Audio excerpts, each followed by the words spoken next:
Fear is an unpleasant emotion that is caused by the anticipation or awareness of danger. Which begs the question, why do we derive joy from experiencing this emotion from movies and games? It's the rush of adrenaline, the experience of fight or flight response within the safety of your home. Anybody can make a horror movie or a horror game, but making a product that's remembered even 14 years after its release? Now that's a challenge.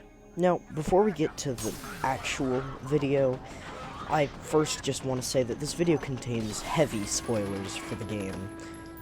And I highly recommend that you play this game, because it's an amazing experience. It's scary, it's fun, it's exhilarating, and it's just all around a great experience. So, if you haven't, go play the games.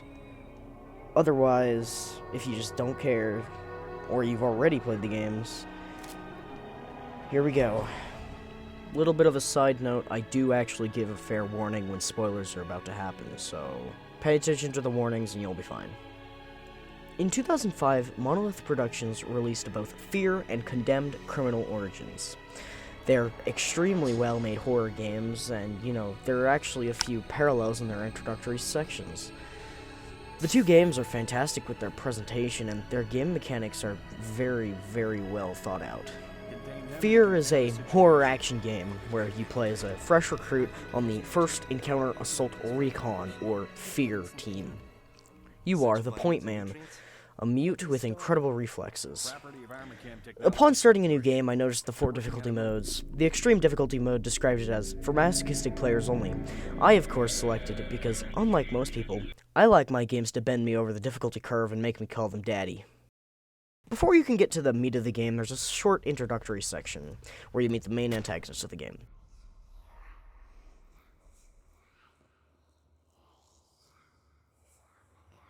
The dead man's name was Charles Haberger.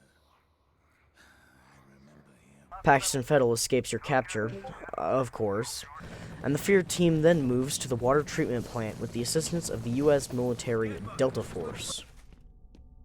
Of course, as soon as the Point Man separates from his assigned fire team, everything goes tits up. The entire Delta Force team he was with is liquefied.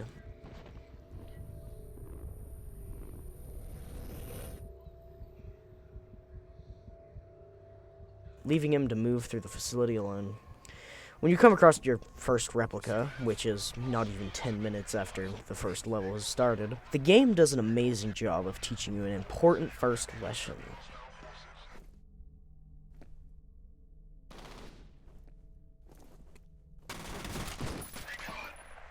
Replica soldiers are never alone. Every replica soldier travels in a fire team, meaning where there is one, there are going to be many more behind it. The basic MP5 you're using is quickly replaced with a G2A2, and as well as a second pistol, as long as you explore. Oh, which reminds me, exploration is really important. Whether it's just to get some ammo or just for a medkit, everything counts, especially since reflex and health boosters can be found in every level, and they are extremely important to your survival. All the weapons in the game are extremely important, as what you're using in a certain situation could determine how tough of a time you have.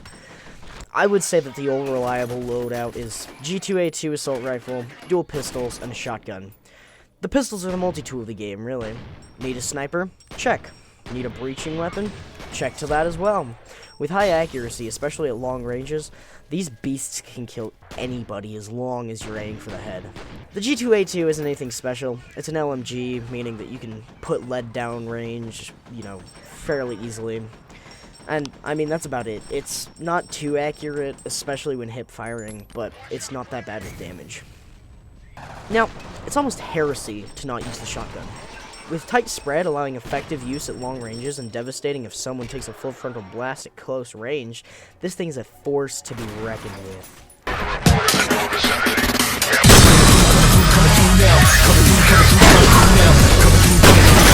Shake it up your feet, hold the drive. Coming through now, coming through now, coming through. Watch where you're going, hold the drive. Down the side, up the top, notch what I'm hitting. Top that, do it like this, do it like that, do it like how we did, but now I do it like what? Speed on the track, this record, determined. not just imagine things that happen. That's like you don't gotta keep it simple. Losers terrible battle. What you don't possess is yours. I work my ass while you in a bed store. Turning dust to gold. Hardcore. Come through now. Come through now. Come through. Shout out to hold the drive. Come through now. Come through now. Come through. Watch me go out. Hold the drive. Hold the drive. That's what it is. Come on, see. That's what you do. Pan out, baby, Playing this game like a coward is the way to go. But, like I always say, you're not a pussy if you're the only one left alive. So, after killing about a medium African village with the soldiers, you eventually find out that Jankowski, your other squad mate, has gone off the grid, with his life signs popping in and out on occasion. He soon starts appearing in a similar fashion to Alma and Fettel, talking in short bursts before he dissolves right in front of your eyes. And then you get thrown through a fucking window.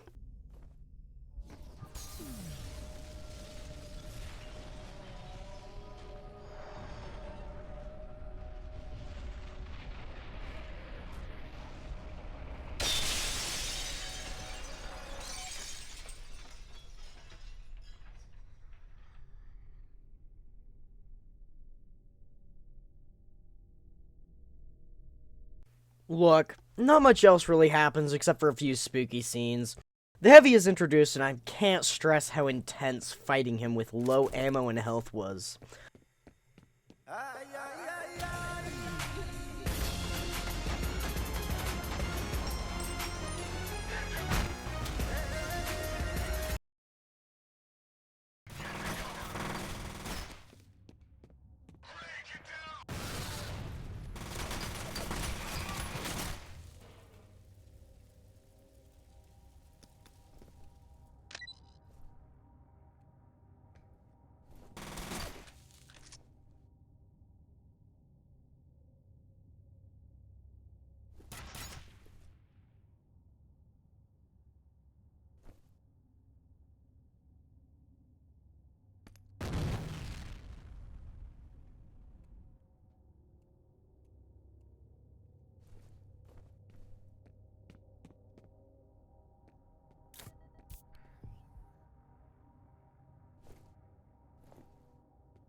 Heavies drop the HP Penetrator, which is effectively a nail gun that can pen enemies to a wall.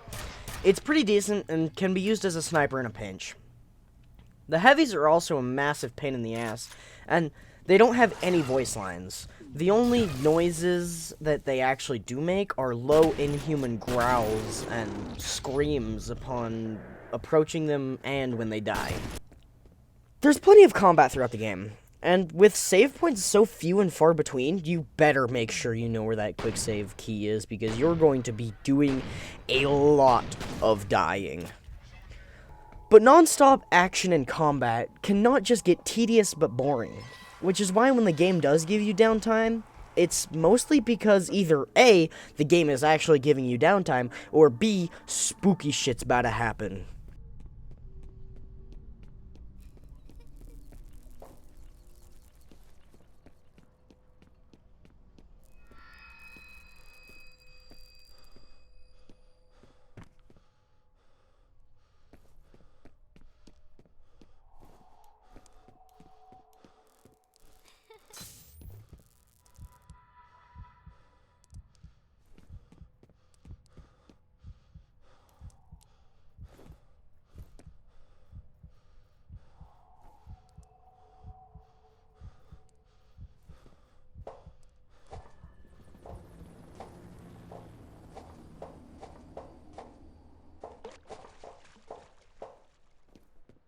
The atmosphere in the game is fantastic, and the devs took a lot of inspiration from Japanese horror. Most of the horror in the game is purely psychological. There's no shitty jump scares or, in-your-face horror. With music building up, but the tension cutting off, without anything even happening. And the music was deliberately created for specific events, meaning that you're really not going to be hearing the same songs throughout the entire game.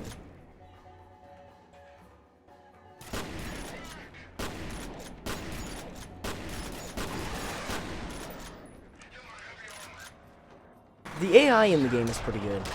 I fucking love the camp dialogue as well.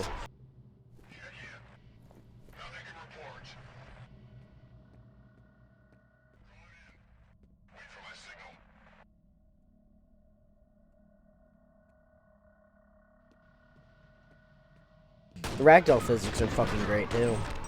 It makes me sad now that nobody really uses a ragdoll system for enemies anymore. Let me tell you, having someone fly across the room after being blasted by a shotgun is the most fun you're gonna have in this game.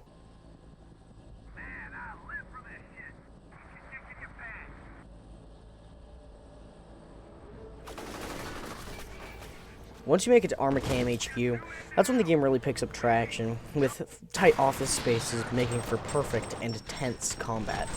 The assassin enemy type is finally introduced, and if you were paying attention, they've always been around.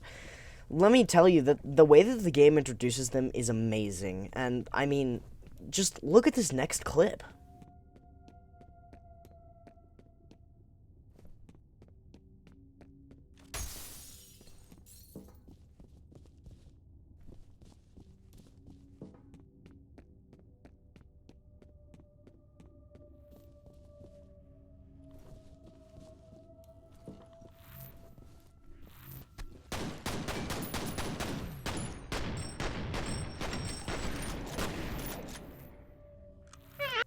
Alright, well, while we're on the topic of NPCs, let's talk about the very minimal friendly ones that you have.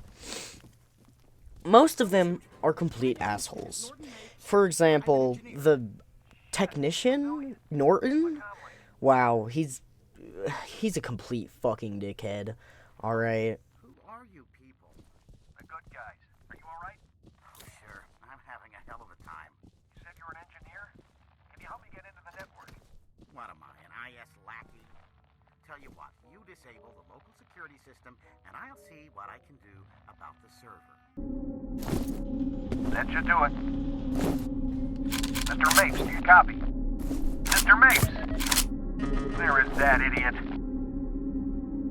Fuck it, we'll just have to do this the hard way. Son of a okay. Hello? Who's there? Oh, it's you. Christ, I thought I was a goner. Mr. Mapes, you're still alive. No thanks to you guys. What are you doing here? The elevators are offline, and those soldiers are everywhere. You've got to find a security office and override the lockdown. You gonna stay put this time? On my honor. If you run again, I'm gonna fucking shoot you.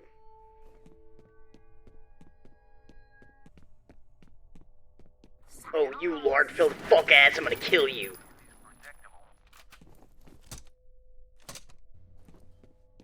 And Alice Wade, the second hostage that you have to save, she's not any better. This is crazy. I am not waiting here. My dad's in danger. Your dad will be fine. You're the one I'm worried about. You just need to calm down. Sorry. This way. Damn it, what the hell is she thinking? She's headed for the garage. You gotta cut her off before she gets herself killed. After you get separated from everyone for the 100th time, you have to track down Alice. And let me tell you, by now I was sick of this bullshit. Alright? I had to fight through 20 fucking floors of enemies on low health, low ammo, just so I could find this bitch. After going through the fucking offices for the 3rd time in the game, and listening to everyone's private messages, you eventually track her down into the parking garage, where she takes off like a bat out of hell, somehow not getting shot by the 50 fucking replicas that are crawling out of the walls. You escape the garage and are escorted out of the building via helicopter. Of course, it fucking crashes.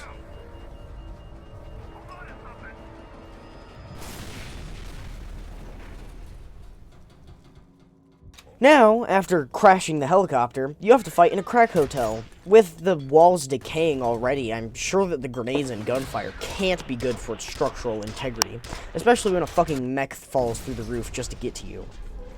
Look, the rest of this game from this point onward is just a slog through enemies, nothing really special. There is a great example of my point earlier about situational weapons. It's almost impossible to get through these rooftops without the one-hit kill beam rifle.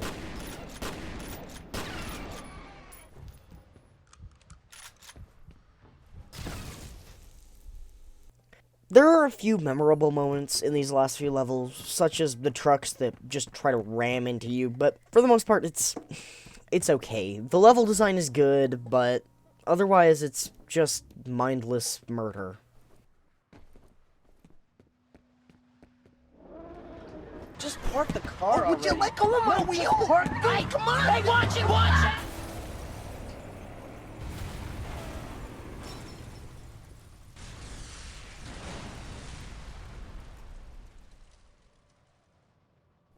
Finally entering the bunker, you know, I had to take out a turret, but at this point in the game, I had no armor, no medkits, and very minimal ammo.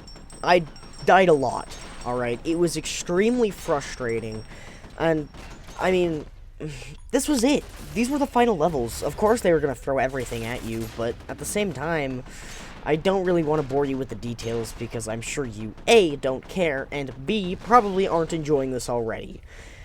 We finally get to see our favorite asshat again, Norton, and let me tell you, he still is a slippery little bitch boy, even with all that extra body weight. He does get shot in the end, however. Not by me, sadly, but hey, I'll take what I can get. Of course, before actually finishing the game, we have to do more fucking errands. Thank God this time it's a relatively short one. After we divert power to the vault door, we can finally enter it. And this is it. This is the end. And there's spoilers ahead, so I would say just click off the video now if you don't want any spoilers, and this is your official warning. I've tried to keep everything spoiler-free for the entirety of the video, but this is it. This is the end of the game. I can't keep the rest of the video spoiler-free. Now, throughout the game, there are laptops you can hack and voicemails you can listen to, both of which give you insight onto the current situation and why everything is happening. I'll give you the rundown on everything. Armacam Technology Corporation is primarily a military contractor, with its biggest and most unethical project being Project Origin.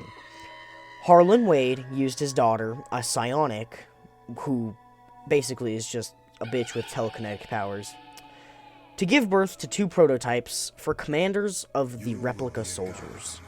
The first prototype was the Point Man, but upon realizing he didn't harbor the abilities they wanted, They deemed him a failure and placed him in the US military corps, where his enhanced reflexes would make him a one-man army.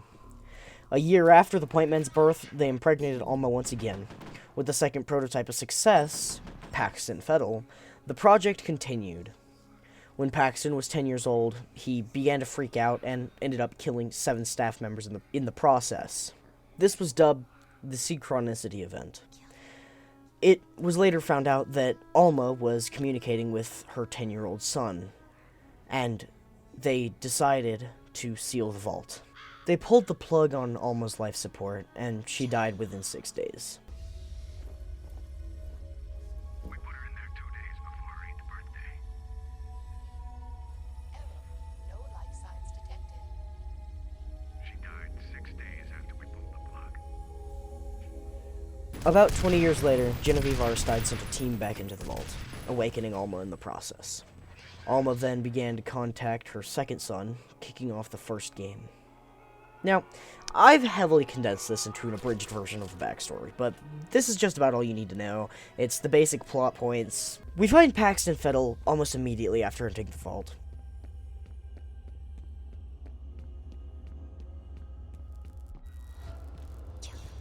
He has killed and eaten Alice. We lose our weapons, and he explains more plot shit while throwing nightmares at us. What you are, why you're here.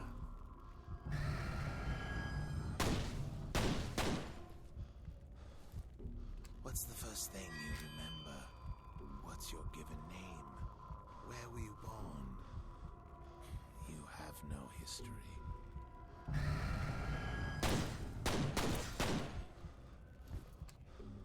You and I were born from the same mother.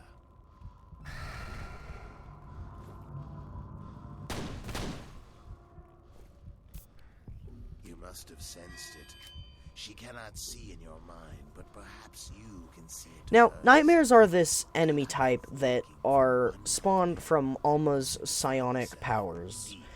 She sends them at you throughout the plot, and they do a fair bit amount of damage, but they can be taken out fairly easily with just 1 or 2 shots from a pistol. The Point Man then kills Paxton Fettel, his brother.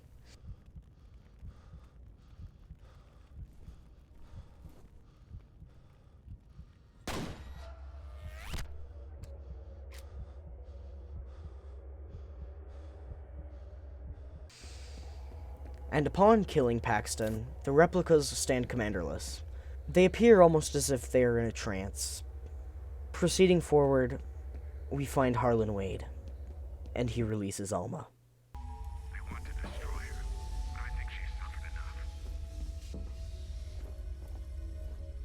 We put her in there 2 days before her 8th birthday. No life signs detected. She died 6 days after we pulled the plug. Release sequence complete. This is how it ends.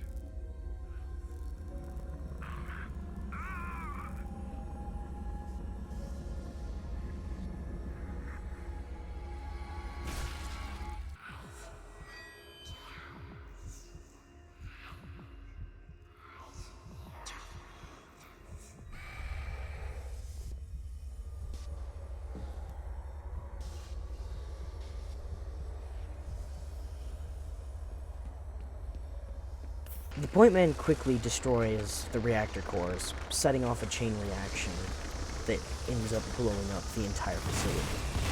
He attempts to escape, all while being chased by nightmares.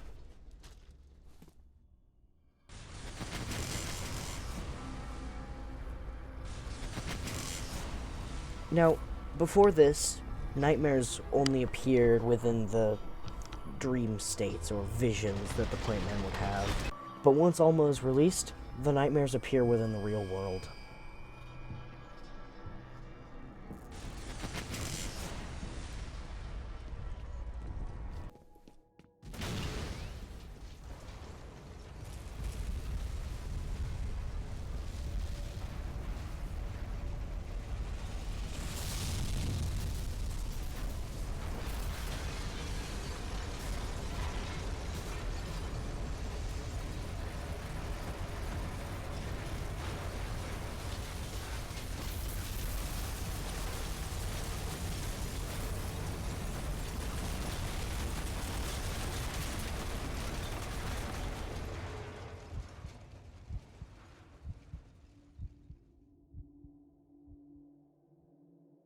the explosion destroys everything in the surrounding areas. The point man is pulled from the rubble, finally putting this nightmare to an end.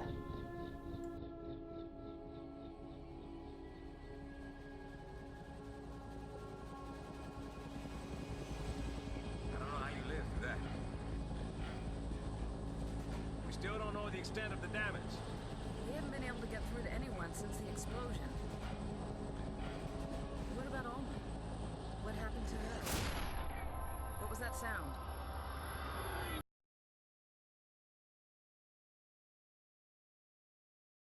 Alright, well, if you made it to the end of this video, I'd just like to thank you for, watching all of it, I guess. This took a while to make, and, I understand that it might be a little bit, low quality in some areas, but don't shoot me, this is, like, my second attempt at one of these videos, so it's definitely gonna be terrible, but I did put a lot of effort in, so maybe subscribing and liking, I mean, it'd help. But thank you so much for watching and making it to the end of the video, if anybody has. I guess I'll see you next time when I do F.E.A.R 2. Probably. Hopefully. Yeah. See you. Yes, bye.